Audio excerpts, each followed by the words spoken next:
रहमान। आज की बात में आज हम बात करेंगे शेख सादी रहमतुल्लाह अलैह का सिलसिला चल रहा है। शेख सादी रहमतुल्लाह अलैह का आज हम 12वां सेशन करेंगे, तो 11 सेशन हम इससे पहले कर चुके हैं।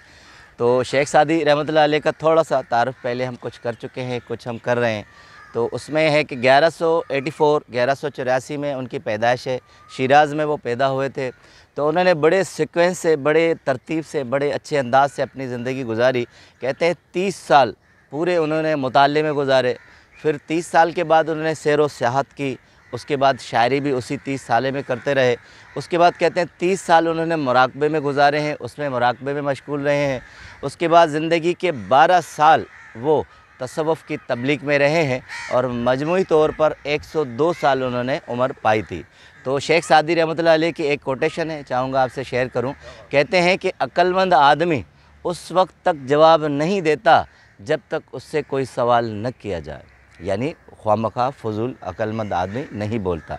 अब चलते हैं, उनकी हिकायत है गुलिस्तान और बोस्तान से हम लेकर चल रहे हैं हिकायतों को।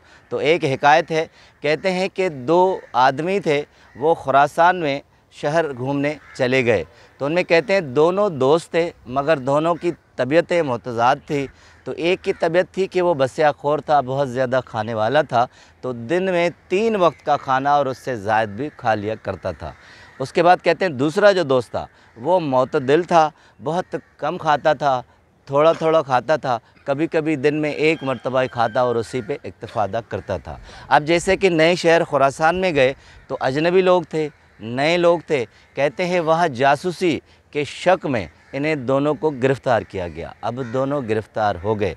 कहते हैं गिरफ़्तारी इतनी शदीद और सख्त थी कि जहाँ इनको गिरफ़्तार किया गया वो दीवार एक सीमेंट से बंद की गई और वो वहाँ कैद रहे। कहते हैं 1 हफ़्ता पूरी तहकीकात चलती रही उनके मुताल्लिक़। फिर मालूम हुआ कि ये जो हैं कसूरवार नहीं है, जासूस नहीं है, इन्हें छोड़ा जाए। बादशाह ने जब हुक्म दिया तो कहते हैं वो दीवार तोड़ी गई। जब दीवार तोड़ी गई तो जो बस्याखोर था, ज़्यादा खाने वाला था, वो मुर्दा पाया गया और जो कम खाता था, जो कमज़ोर था, ज़ईफ़ था, वो ज़िंदा हालत में निकाला गया। अब कहते हैं लोगों ने बड़ी हैरान कुन हालत में देखा कि जो सेहतमंद इतना तगड़ा था वो क्यों मरा, उसे तो ज़िंदा होना चाहिए, उसकी सेहत तो ज़्यादा, और जो कमज़ोर था उसे फ़ौत होना चाहिए। तो कहते हैं वहाँ एक अक्लमंद आदमी था, उसने कहा कि ये सही हुआ है, क्योंकि जो ज़्यादा खाने वाला था उससे सेहत गिरती है और क़ुव्वत मुदाफ़त कम होती है। तो शेख सादी रहमतुल्लाह अलैह कहते हैं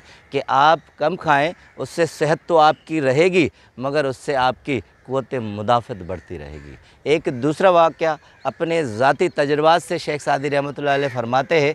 कहते हैं कि एक सौदागर का किस्सा है। मैं किसी ज़माने में उस सौदागर के साथ सफ़र किया था। कहते हैं बहुत बड़ा ताजिर था, उसके 40 ऊँट थे जहाँ उसका सामान था, और हमारा सामान बमुश्किल 1 ऊँट के बराबर भी नहीं था, उस पर लादा हुआ नहीं था।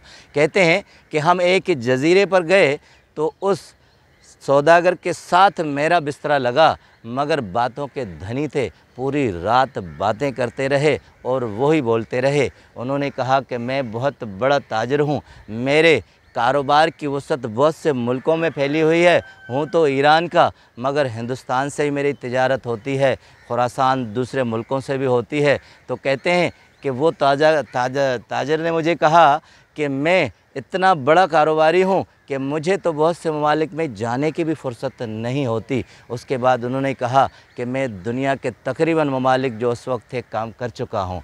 तो फिर शेख सादी रहमतुल्लाह अलैह ने कहा कि अब कहा कि एक बड़ी ख्वाहिश है, उसके बाद मैं गोशे नशीनी इख्तियार कर लूँगा और उसके बाद अल्लाह अल्लाह करूँगा। तो शेख सादी रहमतुल्लाह अलैह कहते हैं मैंने कहा वो क्या? कहते हैं कि उन्होंने कहा कि मैंने गंदक की कान देखी है और वो कान जो है मैं निकाल लूँगा और उसके बाद चीन जाऊँगा, यमन जाऊँगा, फिर वहाँ से कुछ प्याले हैं वो लूँगा और इस तरह सारी दुनिया में फैलाऊँगा। उसके बाद फिर कहते हैं ये आखिरी ख्वाहिश तो बताई, मगर फिर कहा एक और ख्वाहिश है, और वो है कि मिस्र में मेरा कारोबार तो है, वहाँ मैं एक बहुत बड़ा महल बनाऊँगा और उसके बाद मैं ये अपनी वसीयत कर जाऊँगा कि मैं अगर फ़ौत हो गया तो मेरा वहाँ मकबरा बनाया जाए, मेरा मुजस्मा बनाया जाए। अब शेख सादी रहमतुल्लाह अलैह करते हैं कि कहते हैं कि ये फ़िरौनियत की एक ख्वाहिश थी कि मिस्र में वो अपना मकबरा बनाएगा, दुनिया में उसके कारोबार थे। तो कहते हैं मैंने उसे कहा, हज़रत आपने दुनिया का तमाम सफ़र तो कर लिया मगर एक सफ़र का ज़िक्र आपने नहीं किया। तो कहते हैं ताजर ने हैरानगी से पूछा कौन सा सफ़र? तो कहते हैं मैंने उनसे कहा कि आखिरत का सफ़र। अब शेख सादी रहमतुल्लाह अलैह कहते हैं